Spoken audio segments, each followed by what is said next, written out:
Really excited to talk to you all today about how to hack for fun and profit. Before we get started, just a quick show of hands. Who here is actually familiar with bug bounty programs?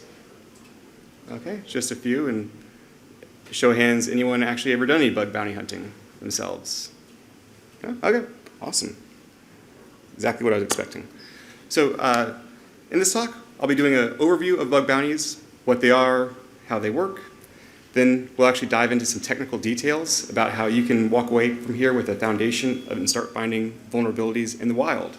And then I'll give you an idea of how to build up on those skills.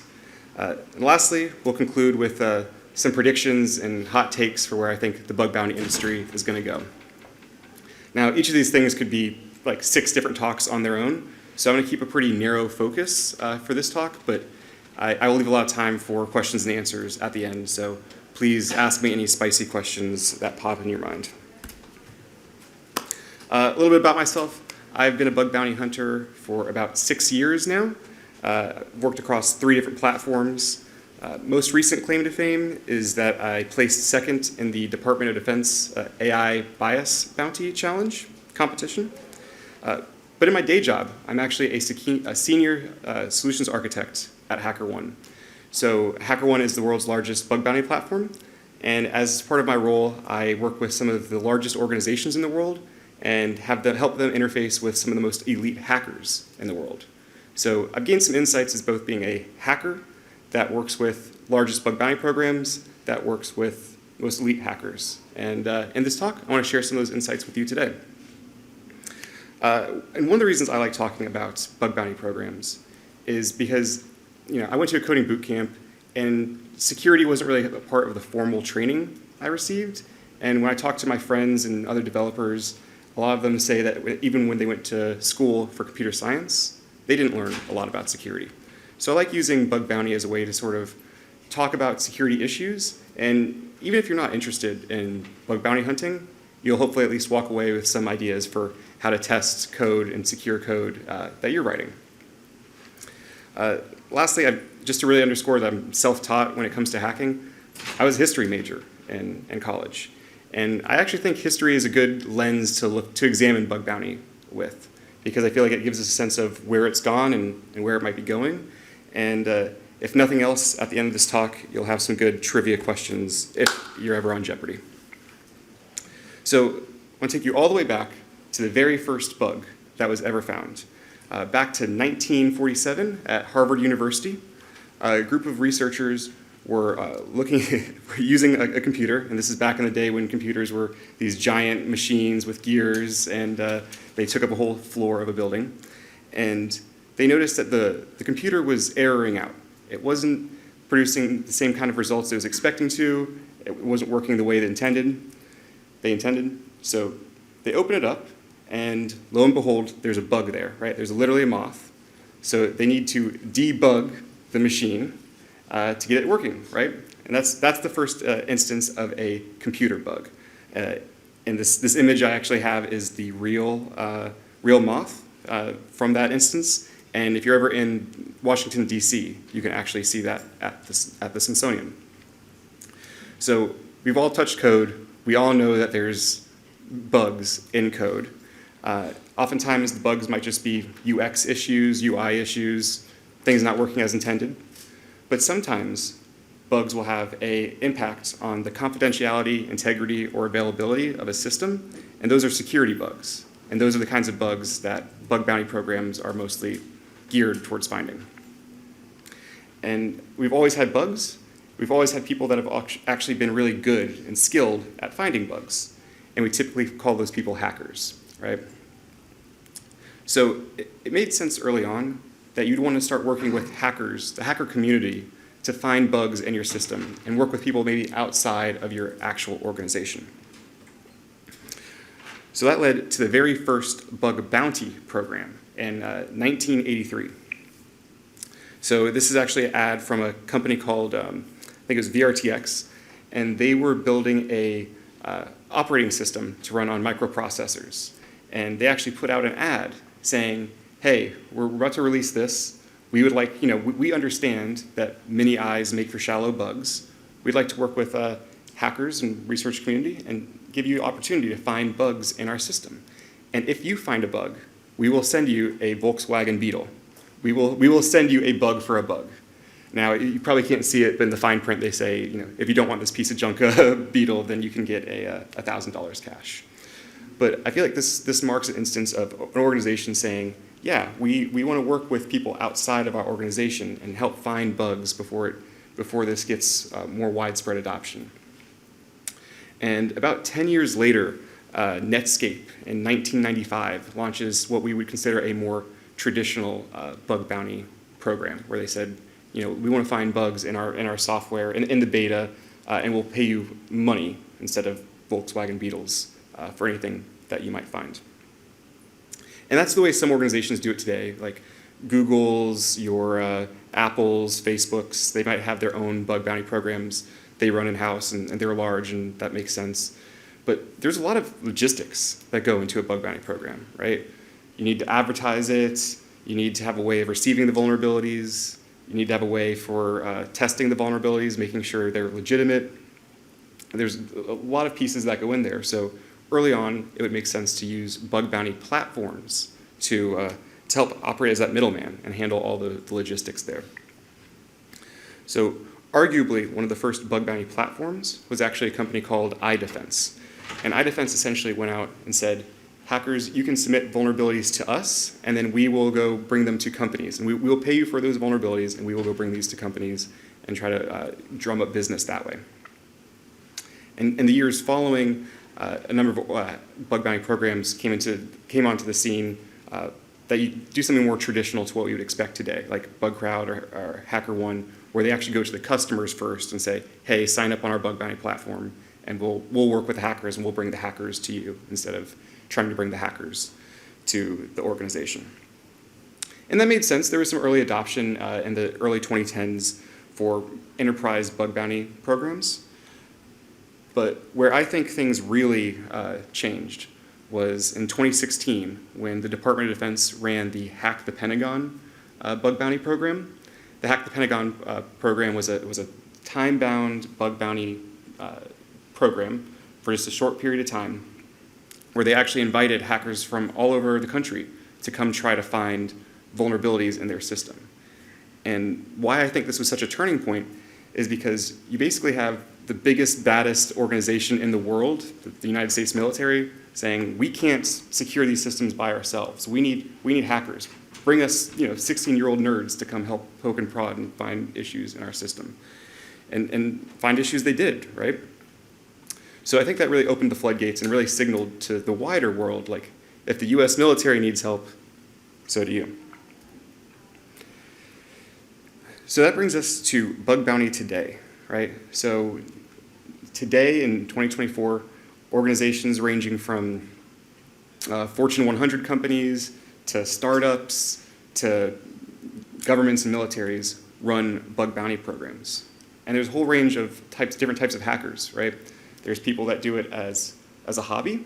There's people that do it for their full-time source of income, right? Probably about 1 million hackers across multiple platforms. And these create a lot of really cool opportunities for people that they might not have otherwise had. So probably my favorite example is of Tommy DeVos. He's in the screenshot there on the left, the $1 million hacker. That's from a Bloomberg video that you can go check out. But Tommy has a really interesting story. So as a kid growing up in the 90s, he kind of fell into the wrong chat room, right? He started getting involved with black hat hacking as a teenager just for fun, but he actually ended up going to prison for hacking Yahoo. So then when he gets out, he has a hard time getting a job, right? No one wanted to hire a convicted felon. But luckily for him, bug bounty platforms were a thing. So he started just really focusing on that as a source of income and actually became one of the early millionaire hackers, largely from hacking on Yahoo, right? The company he originally went to prison for hacking. So I think that shows a real opportunity for people to get involved and both secure code in ways that it might not have been secured otherwise and create opportunities for themselves. Now, I noticed for myself when I'm talking to people about bug bounty programs, they often are interested and maybe they want to dip their toes in, but feel a little bit intimidated and don't know where to start. And what I want to tell you at this talk today is you can get started today, right? You really don't have to overthink it. You just have to pick a public program. And I make the distinction of public because there's some programs that are private that you have to be invited to.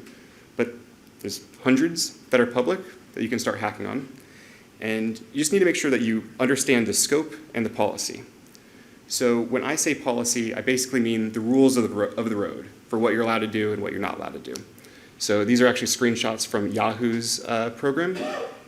On the right here, you can see sort of the table of contents. But policy, again, is just telling you what you're allowed to do and what you should refrain from doing. And there will typically be some like legalese boilerplate about safe harbor. And that basically says, as long as you're operating within the bounds of our policy, we're not going to send police to your door.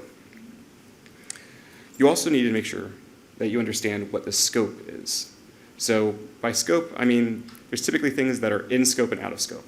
The in scope things are what you're allowed to hack on. The out of scope things are what you're not allowed to hack on. So as long as you're hacking on in scope things and abiding by a policy, you're good to go. And to break down the scope a little bit more, here on the Yahoo page, you see a like star.calendar.yahoo.com. So Yahoo's essentially saying this asset is in scope. That star dot means any subdomains that you find that are related to this asset are in scope. They are also giving you some paths you can look at for specific functionality. And then they're also providing some more information about how they would like you to test. So in this instance, they're saying don't limit your traffic to at least like 10 requests per second when you're probing or testing, if you're doing any kind of automated testing. So now we get to the fun part of the talk. We're actually going to dive into some technical details for ways that you can find vulnerabilities. For the purposes of this talk, I'm going to sort of break it into two different sections of talking about either hacking using automation or doing more manual hacking. I want to be very clear, this is just a false choice. You can and should do both, but just as a sense of structuring this conversation, that's how I want to approach this. And I typically find hackers gravitate more towards one or the other. So, getting started with manual hacking. Let's talk about step one. Step one, you need to make sure that you open a browser and go to the network tab. And that's it. That's step one. That's all you need to do for manual hacking. There's a lot of other manual hacking techniques that I'm not going to cover in this talk, just for time constraint reasons. But for everything that I am going to talk about, you could typically hunt and hack with just a browser and get away with probably just using the network tab. I say that though, and it will be a real pain to have to actually hack this way, right? Not a lot of fun. So what I would really recommend is using a proxy tool.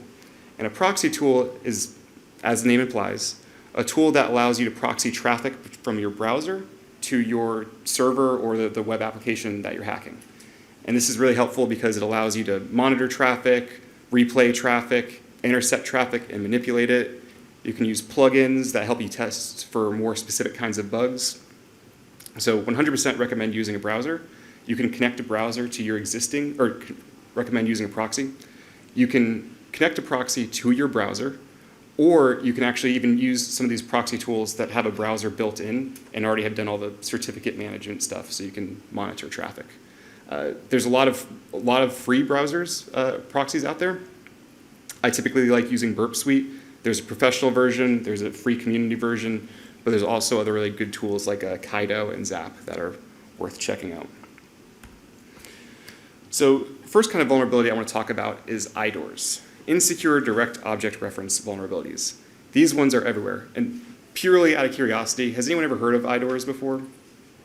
Okay, just a couple people. Awesome. So IDORs, again, I've seen people honestly make like 6 figures just by hunting for these vulnerabilities in a short amount of time. At the most basic level, an example of an IDOR is if you're going through a web app and you're looking at the parameters, right, and the parameters in either the URL or in the request body have an ID. And that ID is something like 12345. Sometimes it's a UUID. But there's ID, and that ID is referencing a specific object. So when you're making a request with ID, it's pulling in an object. And that object could be user PII, It could be attachments. It could be specific messages that the user's using. So an IDOR is if you take that 1, 2, 3, 4 and you change it to a 1, 2, 3, 4, 5, and now you're pulling in a totally different object. You're pulling in a different user's PII. You're pulling in a different attachment. You're pulling in a different message ID. So very, very simple to test for, and like I'm shocked at how prevalent this is and how easy, how often it might come up. And this is an instance where you can 100% find that in the network tab, but it's so much easier to test in a proxy tool. So this is a screenshot from Burp Suite, which is one of those proxy tools I mentioned earlier. And here on the left-hand side, you can see the request, and then you can see the response. And specifically, this is in the repeater tab of Burp Suite. But for testing for an IDOR, it really is as simple in this instance from a capture the flag of changing that 1 to a 2 and then replaying the request. And now if I'm pulling in a different user's transcript, that's an IDOR, right? And it's not always in a URL. You might see it in a request body. It might be in headers, but just different ways where you might be able to change a reference to an object in an insecure way. So another vulnerability I want to talk about that's somewhat related but also kind of different is broken access controls. So we all work with apps. We know that apps will typically have different roles, right? An admin should be able to do all of the things. A user should only be able to do some of the things. A broken access control is when you find an instance where a user is able to take actions that only an admin should be able to take, right? A user shouldn't be able to set an organizational password. A user shouldn't be able to create new admin users or change an admin's password. Those kinds of things. Those are very prevalent because oftentimes people might implement these enforcements on the client side, or there might be a way of using the API to take actions you shouldn't be able to. So a dead simple way of testing this is just actually making an RBAC matrix, right? Understanding the roles that the permissions each role should have, and then go and try to break it. Go try to find instances where you as a user are able to make requests that you shouldn't be able to, perform admin functionality. So oftentimes just happen on the API level.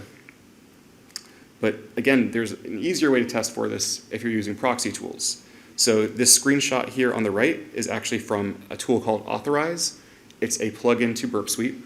And what you can do here is you can just provide either cookies or JWTs for multiple user roles, right? For an admin user, some other kind of weird, funky role, and then walk through the application. And what this plugin will do is it will make requests using each set of JWTs or cookies, and then it'll highlight instances where it looks like I got a 403 here, but I didn't get I got a 200 here with both cookies. This might be an instance where you should check it out, right? And it's color-coded, so anything where I see it's bypassed, I can go check it out and see if I am, as a user, able to make a request that I shouldn't be able to. I also love talking about business logic bugs. These are fun ones to hunt for, and I think they're probably hard ones to test for as developer coding, right? So the best way to hunt for business logic bugs, I would say, is to just read the documentation or just develop a deep understanding of what the app is and how it's supposed to work, and then look for no's, right? I'm stealing that from another hacker named Douglas Day, so I feel the need to shout him out. But read documentation, look for no's, and go off the happy path. Do things that should not work. So the most traditional example, like textbook, of business logic bugs are instances where maybe there's an e-commerce site, and the e-commerce site says, we'll give you $50 off if you buy 2 items. So then you add 2 items to your shopping cart, and you get the $50 off, and then you remove 1 item from a shopping cart, but you still get the $50 off, right? That's a simple instance of a business logic bug. But I want to share something that's actually was found in the wild. So this is a disclosed report on HackerOne. So disclosed, this has already been fixed. The company allowed it to be shared with the public. And here, the hacker was just walking through the app using a proxy tool, seeing all the requests, and noticed that whenever something was purchased, there would be a request with a key value pair for quantity, and found out that if you change that quantity to a 0, you can still get the item, but you're just not charged for it because the price of 0 things is 0, right? So this is a real bug that was found out in the wild, and there's bugs like this everywhere. I think the reward for this was like maybe around $1,000. Another kind of way of hacking or approach to finding vulnerabilities manually that I want to talk about, especially with this kind of audience, is code analysis. So if you know JavaScript really well, any coding language, but specifically JavaScript, and you're able to start reading through on the client side, or if there's an open source project, you're now just expanding all kinds of different options for finding IDORs, for finding business logic bugs, for finding endpoints that you might not have known about otherwise if you were just looking at the client side. So code analysis really helps you expand your targets and expand your options for hacking. And I'll also say it's absolutely shocking to see how often secrets are exposed, client-side code or otherwise. So I wanted to share this story with you. This is another disclosed report from Shopify. So the story here, I think this happened, a year or two ago. A developer, not a bug bounty hunter, not someone that's ever submitted bugs before, was just poking around with a Electron app, because JavaScript can be on desktop apps now, and just cracked it open, looked at a config file, noticed that there was a GitHub access token, so they quickly just did a permission check, saw it had a lot more permissions than it probably should. So the developer then tries to find the Shopify bug bounty program, which was on HackerOne, submits the report. The Shopify looks at the program and says, oh crap, we should probably revoke this, or looks at the token, revokes the privileges for the token, and pays the hacker $50,000, right? Because of how many permissions and how much impact a malicious actor could have by having that access to that token. So I just want to share that.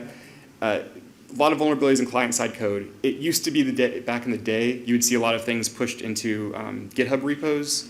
That's becoming less of a thing now, but still probably enough of a thing that it's worth looking at. And if you're like me, I'm not actually going to want to read JavaScript code. So there's different ways to think about it and different ways to approach it. And you can actually even use static analysis tools or some other kind of tooling to do the parsing of JavaScript for you. So just shouting out an example with a tool called like JSluice, right? JSluice is a tool that you can run against JavaScript files, and then you can actually give it commands to either try to pull out URLs and find new endpoints or find new functionality, or tell it to find secrets. And it's just as an example here in this top screenshot, running JSluice against a JavaScript file, and it's going to use its own regex to find instances where maybe there's an AWS key or something like that. A lot of these things already have built-in templates and tools for looking for secrets, but you can also write your own. So I actually haven't even done this yet, and I'll give this to you all as a gift if you ever want to start bug bounty hunting. I don't know if there's any secrets or regex for, or YAML files for OpenAI API keys, right? I think there's a lot of those probably out there in the wild. So maybe you can write your own template for looking for OpenAI API keys in the wild and using JSluice to do so. The bottom screenshot is just a bash alias I use to make this a little bit easier, right? So now I can run JS secrets and against a URL, and it'll just curl down the URL and run JSluice against it. So and I just provide that as an example for thinking about how you can use existing tools and sort of pipe them together and incorporate them into kind of workflow that you might like. So moving on, I'd like to talk about automated hacking, and I think that's probably going to be something that this group would particularly enjoy. So a few more steps than manual hacking. Step number one, you're going to want to get a Linux VPS. And you're going to want this for a couple of reasons. First is you're going to want a static IP that you can SSH into. This makes it really helpful for having a static IP that you can get callbacks on for certain kinds of vulnerabilities you might search for. It also allows you to run automated jobs, and you don't have to worry about burning up your machine. And probably the most important is it's going to prevent fights with your significant other. So if you're using doing any kind of automated hacking, you might be sending some quasi-malicious payloads out there, and that's a pretty good way to get Akamai block. And if you have a significant other that's not a developer or isn't very technical and they don't know what a web application firewall is, this is not a good way for them to find out, right? If your home IP is blocked and they're not able to access certain sites, would highly recommend avoiding. And the easiest route here is probably just to find a VPS solution that allows you to spend like about $5 a month and just pick some Ubuntu distro. I personally use DigitalOcean, but there's a ton of them out there. Next, you need to install tools. So typically, you're going to need a way to at least be able to find scope, monitor scope, and test scope. So when I say find scope, I mean basically expanding your attack options, right? So going back to the Yahoo example earlier, there was that star.yahoo calendar app. So I'm allowed to hack on subdomains of that star.calendar app. So I need tools to help me expand the scope I'm hacking on. So just one example is a tool called Subfinder. It's in the bottom right-hand corner here. I can use Subfinder to find new subdomains that are in scope that I'm allowed to poke and prod and try to find vulnerabilities on. Or maybe I'm doing some kind of reverse IP lookups. Just different things I can use to think of ways to find new targets to hack on that maybe other people haven't hacked on. Next, you're going to want a way to monitor scope. So say I hack on example.com, try a bunch of things, don't find anything, I walk away for weeks, months. There's probably going to be new code that's pushed up to that, right? And that new code might actually have vulnerabilities that I would find. So I would want to have some kind of setup that's monitoring my targets and alerting me to instances where there's new code or new vulnerabilities that I might want to go look for. Lastly, you're going to need ways to test scope. So this is a very broad kind of category. I'm just like lumping everything into saying testing scope. But generally what I mean is you're going to need a way of sending requests or sending input and automatically reviewing the responses that you get from said requests or inputs, right? So I'm typically meaning like if you're fuzzing and trying to find new paths or new kinds of routes, or seeing how application behaves with certain kind of traffic, or maybe I'm sending templated requests that make certain requests at certain endpoints in certain ways with certain characters in them. I'm going to want to have some way of automating that type of testing for the scope. And really, there's hundreds of tools out there that can be used for each of these categories. But there's an organization I love, a company I love called Project Discovery, that specifically gears these tools makes tools geared towards bug bounty hunters, and they have solutions that meet all of these needs, and it's totally free, totally open source. Would highly recommend checking them out. And if you're like me and you're lazy and you hate installing and configuring, there are scripts that will automatically download and install tools for you. So probably one of the more well-known examples of this is a script called Recon for the Win, Recon FTW. And it's just a bash script. It's, again, open source out there on GitHub. And you can just run this script on your VPS, and it will install all the Project Discovery tools as well as like 100 other ones, and set your VPS up so you can start playing with some automation. And you can actually even use Recon for the Win to run some automated testing for you and automate some of the processes of running these tools and chaining the output to other tools. So I want to say step number 3 is probably the most important part of doing any kind of automated testing. Second most important part. Step number 3 is actually running the tools. So I want to give you actually some screenshots of what I do on my personal setup. I'm not like a good automation hacker. Not even a good automation hacker, but some of the ways that like I personally use this for my workflow. So I want to start with the top screenshot here, and this is actually a screenshot from a cron job I run on my VPS. I cut out the cron job, but basically I just run these series of commands. I have these series of commands run 1 or 2 days every day, every day or so, to find me new targets. So working from left to right, again, it's all just commands that are piping the output to other tools, very Unix philosophy. But starting from left to right, I'm running the tool Subfinder on WorldCoin. And what Subfinder is going to do is it's going to find all the instances it can of subdomains on WorldCoin. It's then going to pipe the output of that to a tool called HTTPX. And HTTPX is going to check all those subdomains it's found and see if they're alive, see if there's actually anything returned or if it's just some DNS entry, right? And then HTTPX is going to output the results of that, to a tool called anew. And what anew is going to do is it's going to open up a text file I have called subdomains.txt that has all the subdomains I found on WorldCoin previously. And if it sees a new one, it will then add that subdomain to the text file and then send that subdomain to a tool called Notify. And Notify, again, is another project discovery tool that I just provided a Slack webhook. So when it receives input, it just sends that new subdomain to my own personal Slack instance. So here I have my own Slack instance with my Watcher bot, because I'm a Marvel nerd, and I just get a notification on my phone about a new scope, a new asset that I can go test and go try to find and try to hack on, right? And this is just running every day or so and notifying me about potentially new targets I want to go poke and prod at. And then as I'm seeing new scope, maybe I can run some automation against scope to just test for things I'm generally interested in. So this example here on the bottom right is of a tool called Nuclei.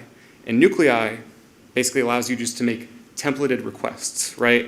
And when I say that, I mean you can configure different YAML files and tell Nuclei, make GET requests to a URL with this endpoint, or make post requests to a URL with this endpoint, or you put this in your header when you're making requests, and it allows you to test for certain kinds of vulnerabilities or automate some of the things that you might otherwise have to do manually, and it saves you a lot of time. And you can pass it individual URLs, but you can also just pass it like a text file with a list of URLs that you want it to test. So again, very, very basic setup, but I wanted to sort of give you an idea for different ways you can run tools and how they all sort of fit together, and you can use the output of given tools as input for other tools. So step 4 is really the most important step I want you to take away from this, which is you will not find bugs if you do steps 1 through 3. 0 chance, 1% chance you'll find bugs. That's because everyone else is basically doing the same thing, right? Everyone else is using the same Nuclei templates. They're probably using the same tools.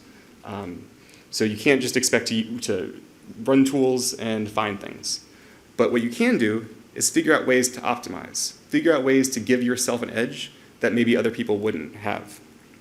So everyone has access to the same Nuclei templates out of the box, but maybe you can write your own Nuclei templates. Based on research that you've read, based on things that you've found, based on things that you might know as a developer that's working with this technology. And it can be really simple. Like, you can do really advanced things with Nuclei, but at its most basic level, a Nuclei template is just a YAML file where you say, make this kind of request to this kind of URL. Maybe it's the base URL, maybe it's a specific endpoint, maybe it's a .env file, whatever. Make these kinds of requests. Maybe add these headers, and then look at the response. And if the response has anything that matches anything I said in this YAML file, alert me to that vulnerability, alert me to that issue. Another way of thinking about getting an edge is custom word lists, right? So I mentioned this a little bit earlier, but fuzzing is a really good way of finding vulnerabilities or of finding new things to hack, right? So fuzzing, I just mean sending a lot of input or sending weird, funky traffic to an app and seeing how it behaves. Everyone probably uses the same word lists, right? Like, they're out of the box. Everyone's basically using the same thing and making the same kind of requests. But maybe there's new kinds of words that you're aware of and ways to test that other people aren't. So just as an example for me, I like hacking on cryptocurrency, blockchain type projects, right? So a lot of the web apps, or the word lists I see, don't say anything about NFTs. They don't have like the word Doge in them. They don't have some of these words that I know I would expect to see in a web application.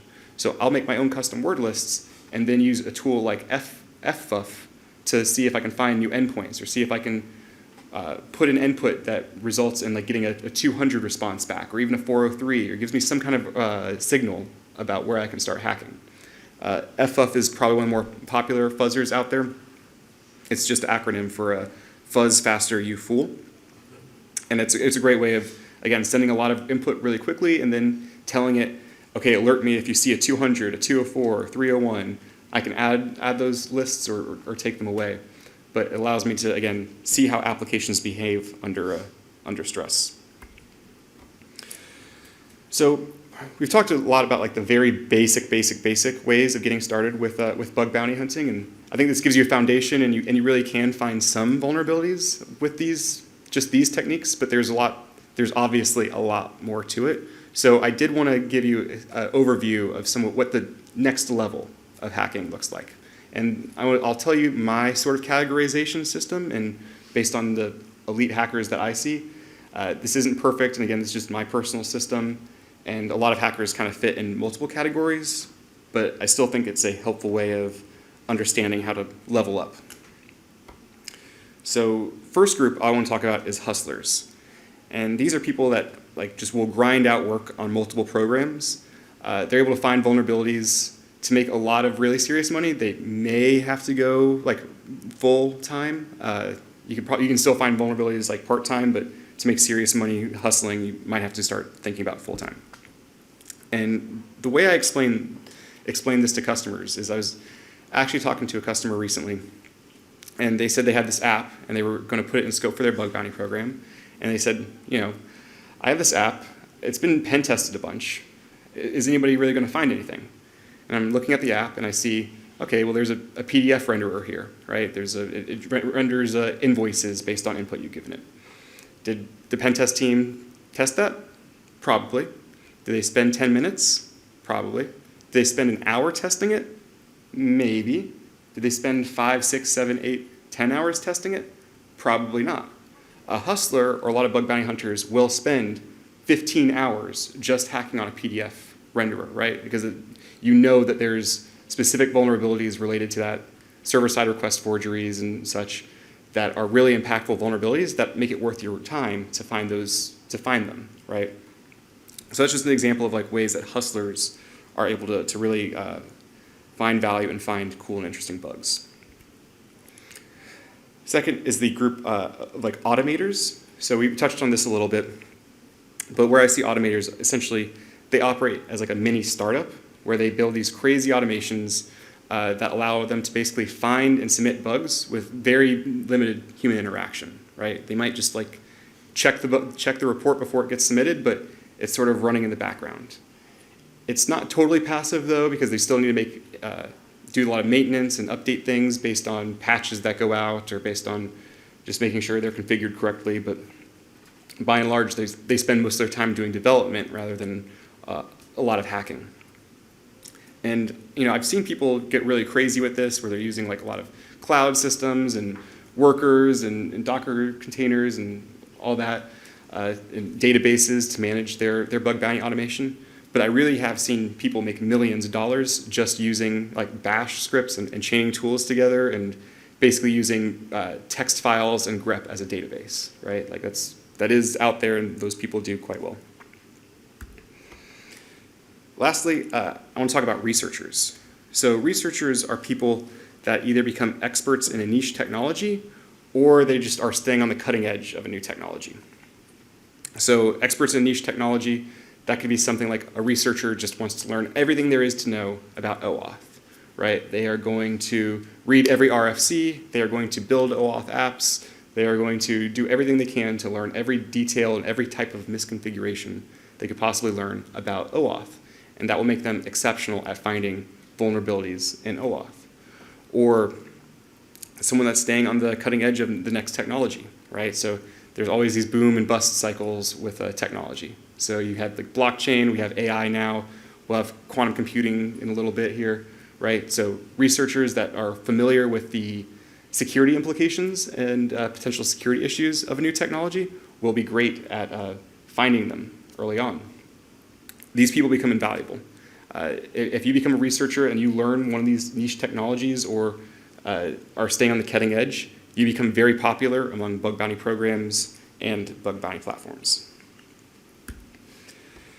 So as we're sort of wrapping up here, I wanted to do some hot takes about where I see the space going.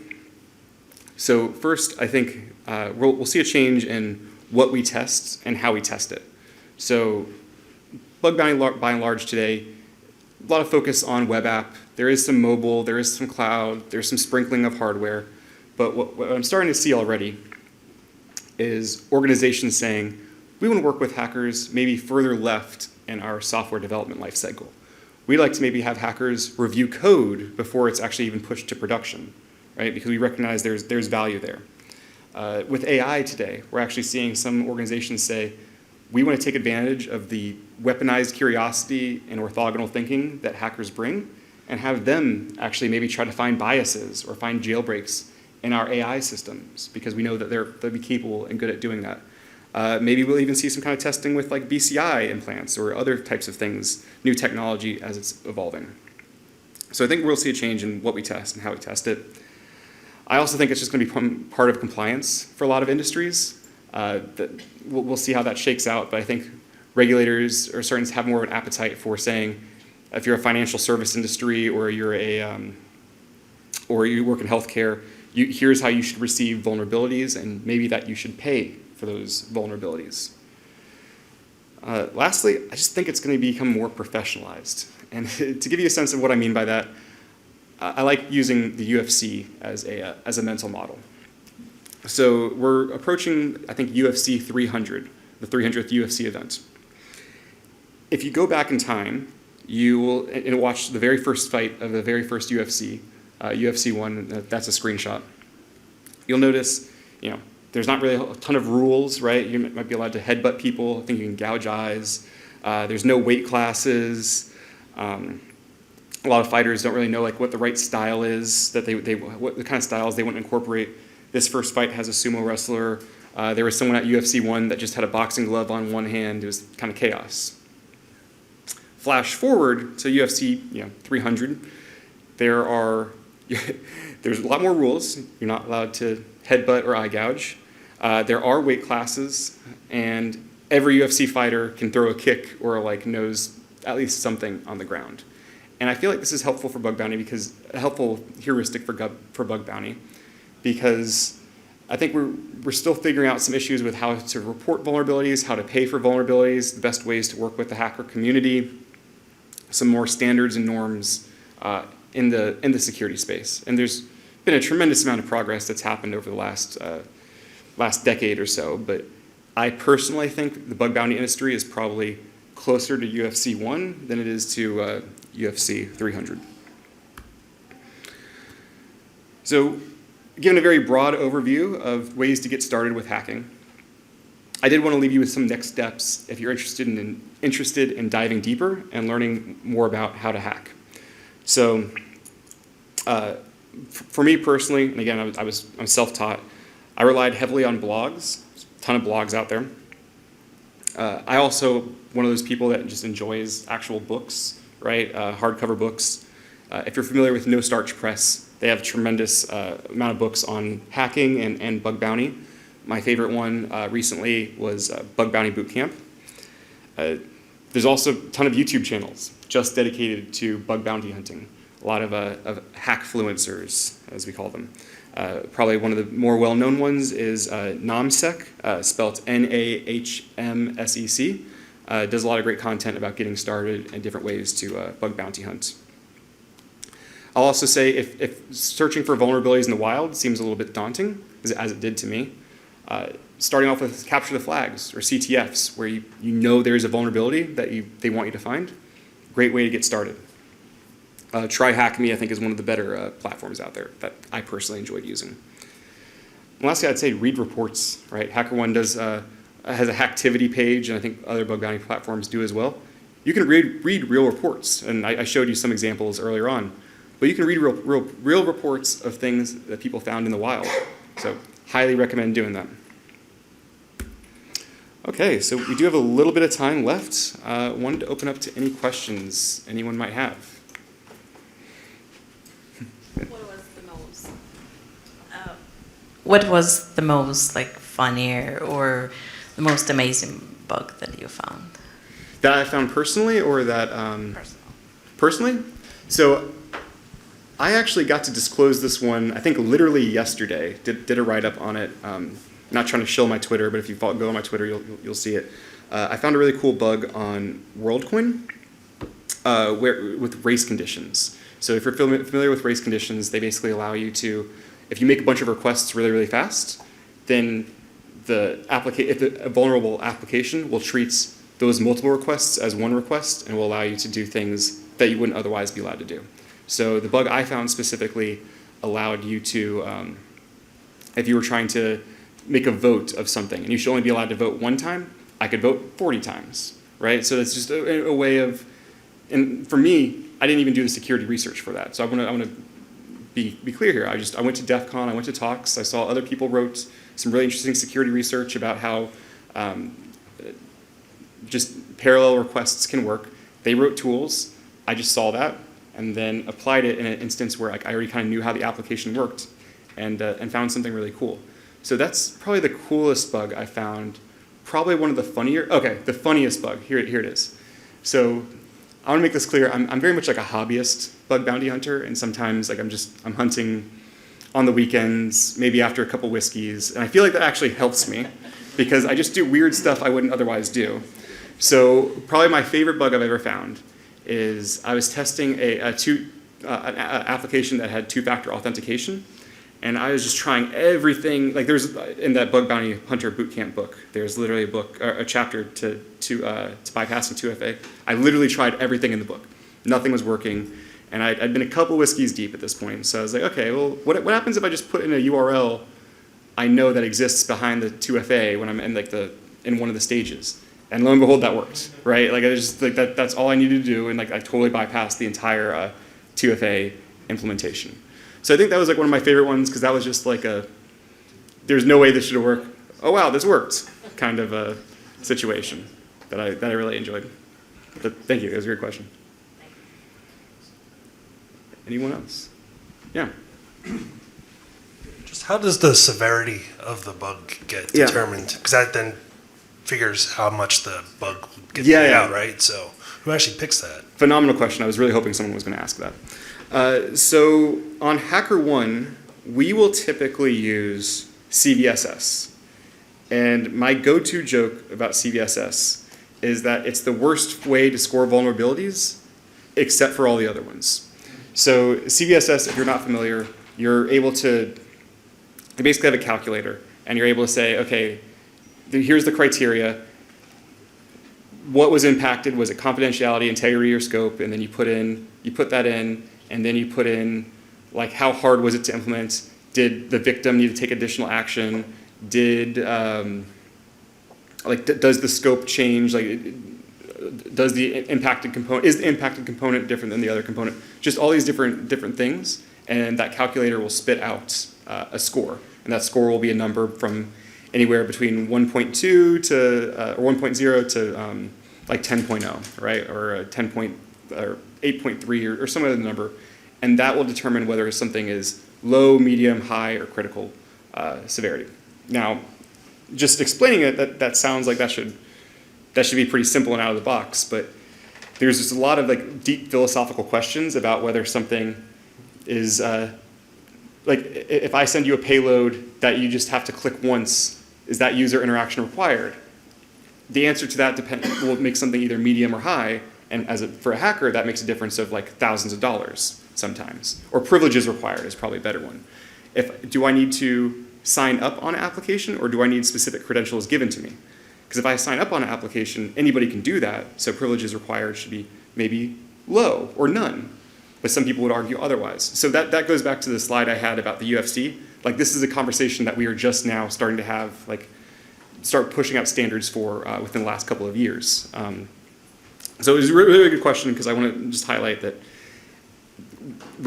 typically people use CVSS, and some bug bounty platforms use other kinds of ways of scoring vulnerabilities, but that's very much still it's still very much like a per report, sometimes a per report kind of conversation, and there's often a lot of back and forth. So it's not as straightforward, but I'm hoping there will be more and more standardization for determining that. But awesome question. Yeah, please.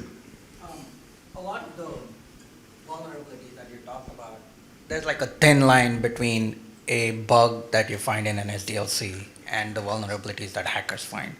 What do you think software organizations are not doing at the QA phase that leads them to having to be a hacker bug? Yeah, love that question. So one of the things I'll say, and again, I want to be clear, I'm not actually, like, I went to a coding boot camp, I built apps, but I'm not a software developer myself. I haven't pushed code, so I'm not deeply familiar with the problems that people might be facing on a regular day. But I think a lot of things really would get caught in more test-driven development, right? Like actually writing unit tests and seeing how things work. So like that business logic bug, right? Like there should maybe be a unit test to make sure that there's at least some quantity value set for if something's submitted. So I think that's one issue. And running things, and I say that's important because the code might be clean at the start, but as new code's introduced, as new dependencies are added, there's a whole lot of room and things that happen just at the scale that people push code where new issues are reintroduced. I will say, even if people are using test-driven development, one of the other things I see happen a lot is folks just not learning about like systemic issues, right? Or taking lessons learned from the bugs they have submitted and actually applying it to their broader code base. So one example I'll give you is broken access controls, right? Like very rarely is that a problem that's sometimes that's a problem that's just limited to like one or two endpoints, but often that might be a more systemic issue. So actually going back and trying to understand, like, is there something wrong with the framework? Is there something our developers don't understand? Is there something that we can, some other kind of rules that we can implement that actually prevent that kind of issue from popping up? And that's one I particularly see a lot of organizations struggle with, and and I try to, in my job as solutions architect, try to help them think about it as like less of a whack-a-mole thing and like how do we actually like fix the systemic root causes for those issues. So thank you. If we could, sorry to interrupt, if we could hold our questions till we get the mic so we can capture on video, would appreciate it. Thanks. All right, thank you. So what are some of the techniques that APT group use that you will not advise, and why? So APT groups, typically speaking, do a lot more like social engineering or phishing type of attacks, which are, if you read through policy pages, like 99.9999% of the time are out of scope. So that's largely what I see, what I hear about when I hear a lot of APT-driven attacks. But sorry, your question was like, what wouldn't I advise doing, or what would I advise? What are some of the techniques that they use that you will not advise? So I would not advise doing any kind of social engineering things that APT groups might do. But what I do think is a really interesting area of research are things around supply chain. Right, so doing things, not trying to social engineer like third-party developers or anything like that. But there's some interesting research around dependency confusions. So things like maybe you can register a package that is incorporated into some other library, that's incorporated into some other library, that's incorporated into some other library, but now that potentially gives you RCE on some other system's code, right? So don't do anything malicious, but if you're able to prove that you were able to register a package that gets installed on developer machines or gets installed in production code, that's a pretty severe vulnerability, and that's one I see APTs typically do. I think there was another question. Trying to have you run all around the room.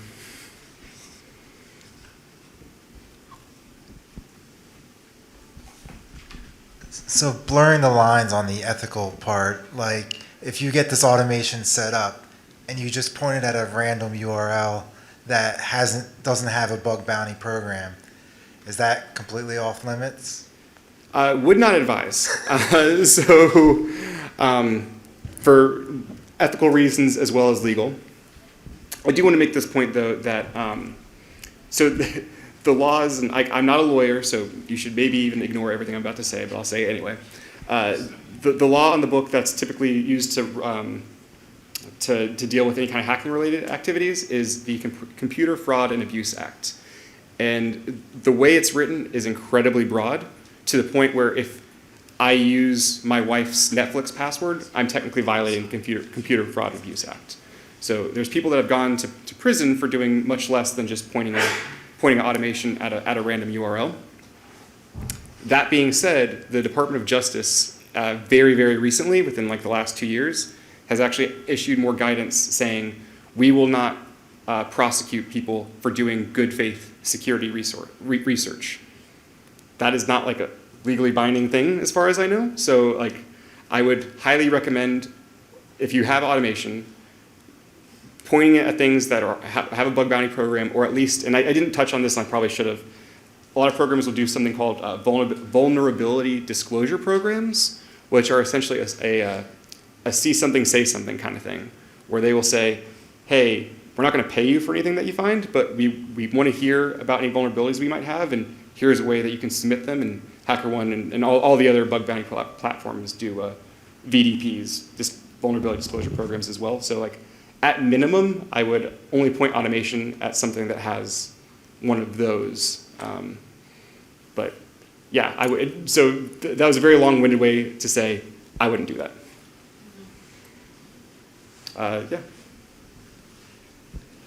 Yeah. 2 questions ago, we were talking about supply chain attacks. How could you set that up to limit the scope so that backdoor for you isn't a backdoor for everybody? Great question. I don't actually think I have a good enough answer. I'm just kind of broadly aware of that general technique. I'm just thinking out loud here, but where I've seen the research, and you can Google dependency confusion. There were some articles about it, I think a couple years ago. Where I've broadly seen the research is you set up a package and it gets installed, and then it just runs like a simple like callback to you. So like the code itself doesn't do anything, and you could probably even make the argument that by you, I don't even know the word I want to use, grabbing that package, you're actually kind of removing the opportunity for a malicious actor to do it. So I think the important part there is making sure you communicate quickly, release the package owner or the package name to rightful owner, and making sure that it's rightful owner, so that you're not providing a backdoor to other people. You said there was 2 questions? Yeah, there. Wish I had a better answer for you on that. All right, anything else? Got about 2 minutes. Happy to wrap up. Well, I will be around for a little bit if anyone has any questions or would like to learn more. It was really great chatting with you all today.